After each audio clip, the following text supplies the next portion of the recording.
Hello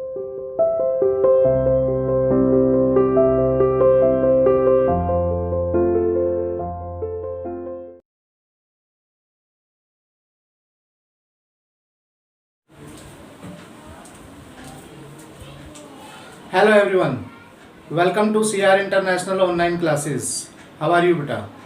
Hope you are all fine and you are doing your work neat and clean and regularly also.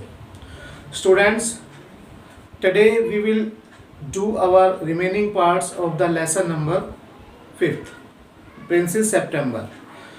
बेटा princess सितंबर का जो बचा हुआ part है आज हम उसे कंप्लीट करेंगे. After that we will continue the question answer of this part also. इस पार्ट के जो क्वेश्चन आंसर है वो भी हम करेंगे. स्टार्ट करते हैं. हमने जहाँ से हमारा सेकंड पार्ट के अंदर रह गया है उसके बाद से हम स्टार्ट कर रहे हैं. बेटा अपनी बुक को ओपन करें.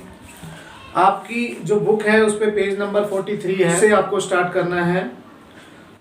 तो स्टार्ट करते हैं हम. जो लाइन है हमारी है then he open his wings.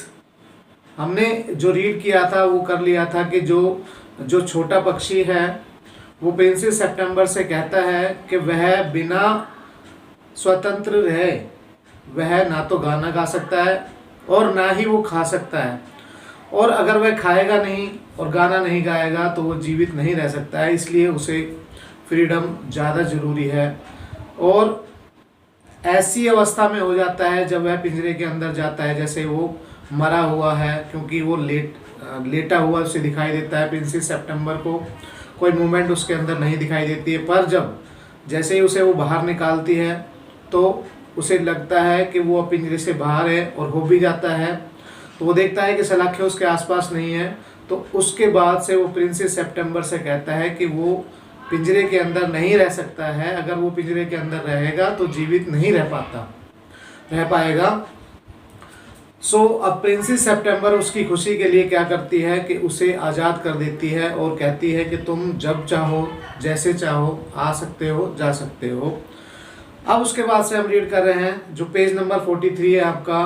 Page number 43 से then he opened his wings and flew right away into the blue. Blue का मीन्स यहाँ पर स्काई के लिए यूज हुआ है. उसके बाद उस पक्षी ने अपने पंखों को, विंग्स का मीन्स होता है पंख, जो उसके जो विंग्स थे उसने वो अपने विंग्स खोले, पंख खोले और सीधा आकाश की तरफ उड़ गया. But the little princess burst into tears. Burst into tears का मीन्स है आंसू फूट पड़ना, बहुत ज्यादा रोना कह सकते हैं. उसके आंसू फूट पड़े, उसके आंसू निकलने लगे, वो बहुत जोर जोर से रोने लगी. For it is very difficult to put the happiness of someone you love before you own and with her little bird far out of sight she felt all of sudden very lonely. अपनी खुशी के लिए, या कह सकते हैं कि दूसरे की खुशी के लिए अपनी खुशी को दबाना या अपनी खुशी को रोकना वो बड़ा मुश्किल होता है. और ऐसे ही उस पक्षी के बारे में भी हुआ कि उसने अपनी उस पक्षी की खुशी के लिए अपनी जो खुशी थी उसको दबाए रखा और उसने उस पक्षी को आज़ाद किया. अब वह बिल्कुल अकेली महसूस कर रही थी अपने आप को. लोनली मीन्स होता है अकेलापन. When her sisters knew what had happened, जब उसकी सिस्टर्स को, जो 8 प्रिंसेस और थीं, उनको जब पता लगा कि क्या हुआ है, they mocked her and said that the little bird would never return. mocked का मीन्स बेटा होता है मजाक उड़ाना, हंसी उड़ाना कह सकते हैं, मजाक करना कह सकते हैं. उसकी हंसी उड़ाने लगी, मजाक करने लगी. एंड सेड दैट, और कहा उससे, the little bird would never return, कि वो छोटा पक्षी दोबारा वापस नहीं आएगा. But he did at last, परंतु वह आया अंत में. And he sat on September shoulder, और वह प्रिंसेस सितंबर के कंधे पर आकर बैठा. Shoulder and ate out of her hand and saying her the beautiful song, और उसके हाथ से खाना खाया और उसके लिए सुंदर सुंदर गाने भी गाए. he had learned while he was flying up and down the fair places of the world. जहाँ जहाँ से वो घूम कर आया था उन जगह के बारे में उसने गाना गाकर ये चीज़ें बताई, वहाँ की सुंदरता के बारे में बताया. September kept her window open day and night. इसके बाद से प्रिंसेस सितंबर ने अपनी विंडो को सुबह और शाम यानी कि दिन और रात में अपनी विंडो को खोले रखा, यानी कि उस पक्षी के लिए कि वो कभी भी आ सकता है, कभी भी जा सकता है. सो दैट का मीन्स होता है ताकि. The little bird might come into her room whenever he felt inclined, ताकि वह उसका जो छोटा पक्षी है वो कभी भी अपनी इच्छा से कभी भी उस रूम में आ सके. And this was very good for her, और यह उसके लिए भी अच्छा हुआ, यानी कि जो उसने पक्षी को आज़ाद किया वो उसके लिए भी, प्रिंसेस सितंबर के लिए भी अच्छा हुआ, और जो विंडो ओपन करके रखी उसने वो उसके लिए भी अच्छा हुई. कैसे हुई? So she Guru extremely beautiful, कि वो जैसे ही बढ़ती गई यानी कि जैसे वो बड़ी हुई वो बहुत सुंदर प्रिंसेस बनी. And when she was old enough she married the king of Cambodia, और जब वह शादी की एज में पहुंची यानी कि बड़ी हुई और शादी के लिए उसकी एज हुई, तो उसकी शादी जो कंबोडिया के राजा थे उससे उनकी शादी हुई, यानी कंबोडिया के राजा से उसकी शादी हुई. And was carried on a white elephant, और उसे ले जाया गया यानी कि कंबोडिया के राजा द्वारा उसे सफ़ेद हाथी पर ले जाया गया. All the way to the city in which the king lived, वहाँ तक जहाँ तक वो राजा रहता था, पूरे उसी दूरी को हाथी के ऊपर, सफ़ेद हाथी के ऊपर, जैसे अच्छी तरह से जुलूस निकालते हुए अच्छी तरह से ऑर्गेनाइज करते हैं जैसे मैरिज को, इस तरह से उसका जो शादी है वो हुई. So they grew extremely but her sister never slept with their window open, परंतु उसकी सिस्टर्स ने अपनी विंडो को कभी ओपन नहीं किया या अपनी विंडोज़ को कभी ओपन रहने नहीं दिया.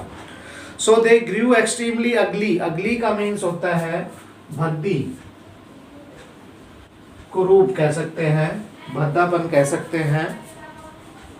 परंतु उसकी सिस्टर्स जो थी उसके विपरीत हुई, वो बिल्कुल भद्दी सी, यानी कि जब वो बड़ी हुई इतनी सुंदरता उनके अंदर नहीं थी, भद्दापन कह सकते हैं. एज वेल एज डिसएग्रीएबल, और यहाँ तक कि वो झगड़ालू थी, यानी कि उनका जो नेचर था वो झगड़ालूपन था, झगड़ती रहती थी. And when the time came to marry them off they were given away to king's counsellors with the pound of tea and the Siamese cat.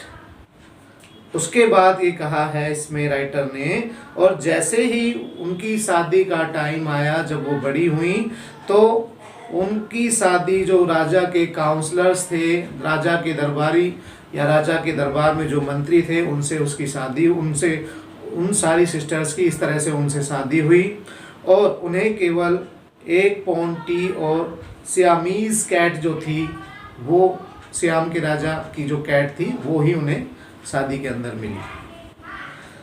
तो बेटा ये हमारा सेकंड पार्ट का जो कुछ पार्ट्स रह गया था, कुछ स्टैंजाज रह गए थे, 2 स्टैंजाज जो थे वो रह गए थे हमारे. उसके बाद, उससे पहले हमने अभी फर्स्ट पार्ट के क्वेश्चन आंसर कर लिए हैं, जो आपने यस्टरडे को किए हैं वो फर्स्ट पार्ट के क्वेश्चन आंसर हैं. Now you will do the question answer of lesson number 5th part second. अब आप पार्ट सेकंड के क्वेश्चन आंसर करेंगे. अब क्वेश्चन आंसर मैंने बताया, उसकी ट्रांसलेशन मैं कर चुका हूँ, आपको वीडियो उसकी भेज दी गई है. अब इसकी जो वीडियो है आपके सेकंड पार्ट के जो क्वेश्चन आंसर है और जो इसका रिमेनिंग पार्ट है आपको आज आपको मिल जाएगा, कल नहीं, आज आपको मिल जाएगा. और इसके क्वेश्चन को हम स्टार्ट कर रहे हैं सेकंड क्वेश्चन से. What did princess September do to ensure the safety of her pet. Princess September ने अपने पेट को यानी कि उस छोटे पक्षी को सुरक्षित रखने के लिए, उसको सुरक्षित ताकि वो बाहर आए या अपनी मर्जी से आए या जाए नहीं, तो उसके लिए उसने क्या किया, उसने for ensuring the safety of her pet the princess put it in the cage, princess September ने उसे पिंजरे के अंदर रख दिया। सेकंड क्वेश्चन है इसी का ही, how did the bird react to it, जब उसे पिंजरे के अंदर रख दिया गया तो उसकी रिएक्ट क्या हुई, यानी कि उसकी प्रतिक्रिया क्या हुई, पक्षी क्या सोचने लगा, क्या कहने लगा। The bird did not like it, उसे ये पसंद नहीं आया।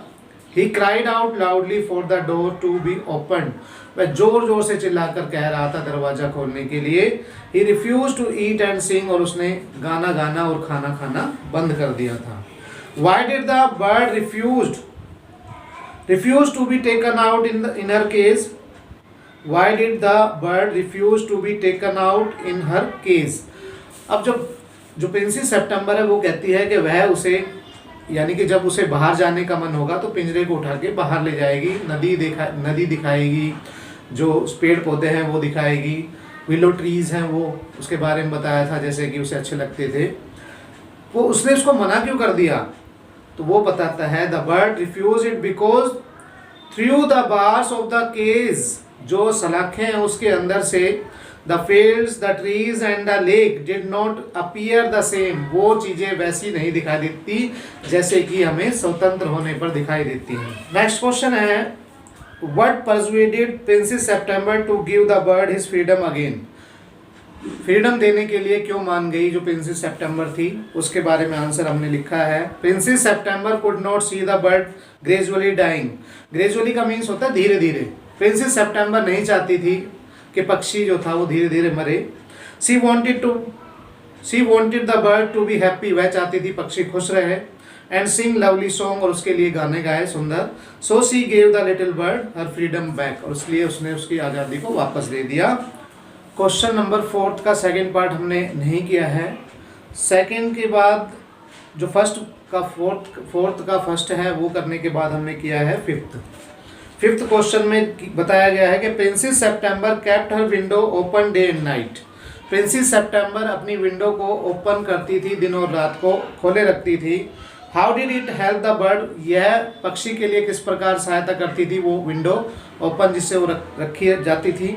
How did it help the princess herself, और प्रिंसेस के लिए यानी कि प्रिंसेस सितंबर के लिए वो किस प्रकार से हेल्पफुल रही।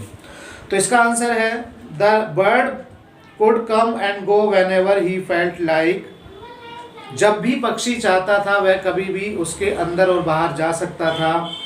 Fresh air made the princess September extremely beautiful, और दोनों का आंसर हमने एक साथ ही किया है। फर्स्ट का है the bird could come and go whenever he felt like, जब भी उसे पसंद होता या जब भी वह चाहता पक्षी आ सकता था और जा सकता था अपनी इच्छा के अनुसार। सेकंड है उस प्रिंसेस का क्या इफेक्ट पड़ा उसके ऊपर, उस विंडो का प्रिंसेस के ऊपर क्या इफेक्ट पड़ा। Fresh air made the princess September extremely beautiful, यानी कि जो वहाँ विंडो से फ्रेश एयर आती थी उससे वो जो प्रिंसेस सितंबर थी वो बहुत ही सुंदर, यानी कि बड़ी होकर बहुत ही सुंदर हुई, ये कह सकते हैं कि ब्यूटीफुल प्रिंसेस बनी। और जो लास्ट क्वेश्चन है वो है हमारा the 8 sisters kept their window shut, how did it affect them, इसका क्या प्रभाव पड़ा कि वो जो 8 प्रिंसेस थी जो वो अपनी विंडो को क्लोज करती थी, शट रखती थी, उसका इफेक्ट क्या पड़ा। The 8 sisters kept their window shut all night became extremely ugly, यानी कि वो कुरूपता के अंदर बड़ी हुई, या कह सकते हैं वो बड़ी होकर कुरूप बनी, सुंदर नहीं थी। एंड डिसएग्रीएबल, और वो झगड़ालू भी बनी, डिसएग्रीएबल झगड़ालू। They were married to the counsellors, और उनकी शादी भी काउंसलर जो दरबारी थे उनसे ही हुई। नोटबुक में आपको एज इट इज करना है जैसे हमने किया हुआ है, बस ये ध्यान रखना कि डैश डैश करके हमने क्वेश्चन लिखे हुए हैं, आपको कंप्लीट क्वेश्चन लिखने हैं अपनी फेयर नोटबुक में। नेक्स्ट टॉपिक को जो हम करेंगे, जो हमारा नेक्स्ट चैप्टर है द फाइट का, वो अगली वीडियो में स्टार्ट करेंगे बेटा। तब तक के लिए गुड बाय।